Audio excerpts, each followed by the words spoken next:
حضرت فاروق اعظم رضی اللہ تعالیٰ عنہ صرف حضور علیہ الصلوۃ والسلام کے یہ جو اہل بیت ہیں اور گھر والے ہیں انہی کے حوالے سے اس طرح عزت کا اور ادب و احترام کا معاملہ کرنے والے نہیں تھے، بلکہ دیگر جو خاندان والے حضرات تھے، حضرت عباس رضی اللہ تعالیٰ عنہ حضور کے چچا ہیں، ان کی بھی اسی طرح عزت کرتے ہیں۔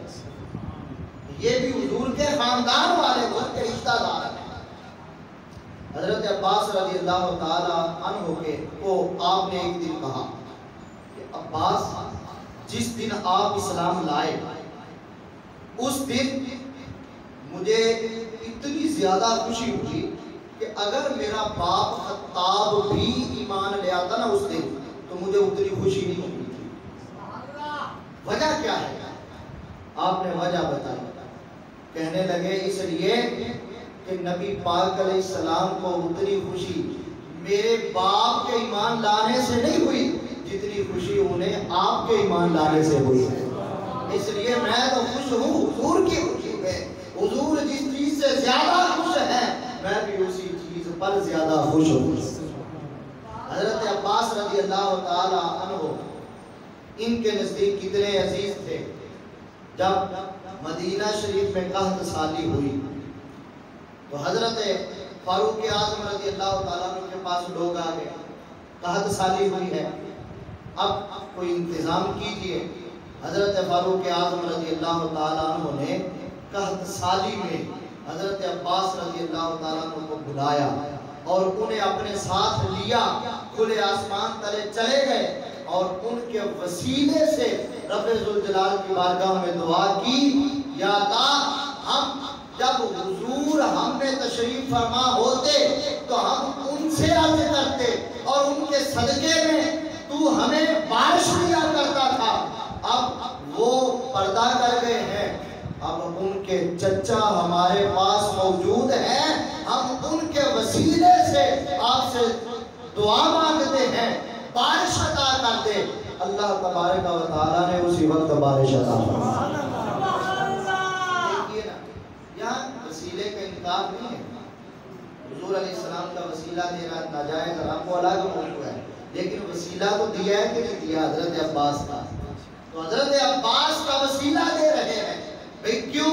اور دیگر حضرات موجود نہیں تھے، صحابہ میں اونچے اونچے لوگ موجود تھے، لیکن حضرت عباس کا چناؤ کیا۔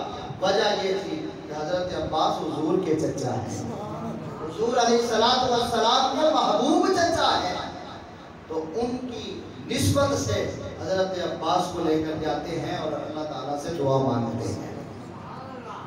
حضرت فاروق اعظم رضی اللہ تعالیٰ عنہ ایک دن آپ کے پاس لوگوں نے شکایت کی، حضرت عباس رضی اللہ تعالیٰ عنہ کا گھر جو تھا اس پر آپ نے ایک پرنالہ لگایا ہوا تھا، اس پرنالے کا پانی بازار میں گرتا، تو نمازی حضرات بھی گزرتے اور لوگ بھی گزرتے، تو جب بارش ہو جاتی پانی نیچے گرتا تو ان کے کپڑوں پر پڑتا، جسم خراب ہوتا، کپڑے خراب ہوتے۔ انہوں نے شکایت کی حضرت فاروق اعظم رضی اللہ عنہ کی بات کہ اس طرح پرنالہ ہے، اس کی وجہ سے گزرنے والوں کو تکلیف ہوتی ہے، نمازی بھی گزرتے ہیں، کپڑے خراب ہو جاتے ہیں، تو آپ اس کو ہٹائیے وہاں سے۔ حضرت فاروق اعظم رضی اللہ تعالیٰ عنہ سمجھ رہے تھے کہ رستے والوں کے بھی حقوق ہوتے ہیں کہ نہیں ہوتے، رستے کے حقوق ہیں باقاعدہ اسلام نے بتائے، کوئی تکلیف دہ چیز پڑی ہو اس کو ہٹا دو۔ حضور نے فرمایا کوئی پتھر چھوٹا سا بھی اگر رستے میں پڑا ہے کسی کو تکلیف دے سکتا ہے اس کو ہٹا دینا رستے سے، یہ بھی صدقہ ہے۔ رستے کے حقوق بتایا ایسا اسلام اللہ نے ہمیں عطا کیا، تو وہ حقوق آپ کے مد نظر تھے۔ آپ گھر گئے، حضرت عباس کے گھر میں وہ تھے، تو آپ نے اجازت لے کر گھر تشریف لے گئے ان کے، اور پرنالہ خود کھڑے ہو کر اتروا دیا، چلے گئے۔ حضرت عباس جب واپس آئے گھر میں انہوں نے دیکھا پرنالہ نہیں ہے۔ جب پرنالہ نہیں تھا تو حضرت فاروق اعظم رضی اللہ تعالیٰ عنہ کے حوالے سے بتایا گیا، انہوں نے اتروایا، ان کے پاس چلے گئے، جا کر کہا آپ خلیفہ وقت ضرور ہیں لیکن اس کا یہ مطلب تو نہیں ہے کہ آپ لوگوں کے گھروں میں جا کر ان کی جو چیزیں ہیں ان کو خراب کر دیں یا اتروا دیں. اس کا آپ کو کس نے اختیار دیا ہے؟ میں گھر میں تھا نہیں اور آپ میرے گھر میں گئے اور پرنالہ اتروا دیا ہے. حضرت فاروق اعظم رضی اللہ تعالیٰ عنہ نے بتایا کہ اس طرح مشکلات تھی، رستے میں لوگ پریشان ہوتے تھے. میں اس لیے کیا آپ تھے نہیں، اگر ہوتے تو اجازت لیتا. آپ تھے نہیں. آپ نے کہا نہیں میں تو مقدمہ کروں گا. قاضی کے پاس مقدمہ گیا، حضرت فاروق اعظم کو بلایا گیا، حضرت فاروق اعظم پیش ہوئے. اب سنیے گا ذرا. حضرت عباس رضی اللہ تعالی عنہ نے کہا کہ یہ پرنالہ میں کیوں مقدمہ کر رہا ہوں اور اس کا میں اتنا شور کیوں مچا رہا ہوں؟ اس لیے کہ یہ پرنالہ میں نے نہیں لگایا تھا، میرے آقا محبوب مصطفیٰ نے لگایا تھا، محبوب خدا نے لگایا تھا. ان کا لگایا ہوا پرنالہ تھا اور میرے پاس ان کی نشانی تھی، اس نشانی کو انہوں نے اتروا دیا ہے. حضرت فاروق اعظم نے معافی مانگی اور کہا کہ میں وہ پرنالہ خود لگواؤں گا اور اس طرح لگواؤں گا، آپ میں نیچے کھڑا ہو جاؤں گا، آپ میرے اوپر سوار ہو کر اس پرنالے کو لگائیں گے. پھر راضی ہیں؟ کہا ہاں اب میں راضی ہوں. تو دیکھیے یہ حضور کے خاندان سے حضرت فاروق اعظم رضی اللہ تعالیٰ عنہ کا پیار ہے، محبت ہے کہ وہ، اور ساری محبتیں حضور علیہ السلام کی وجہ سے. صحابہ کرام رضوان اللہ علیہ اجمعین اور بالخصوص حضرات ابو بکر صدیق اور فاروق اعظم نبی پاک علیہ السلام سے جس طرح والہانہ محبت کرتے تھے، اسی طرح حضور کے گھر والوں سے بھی والہانہ محبت کرتے تھے. حضرت فاروق اعظم فرمایا کرتے تھے لولا علی لہلک عمر.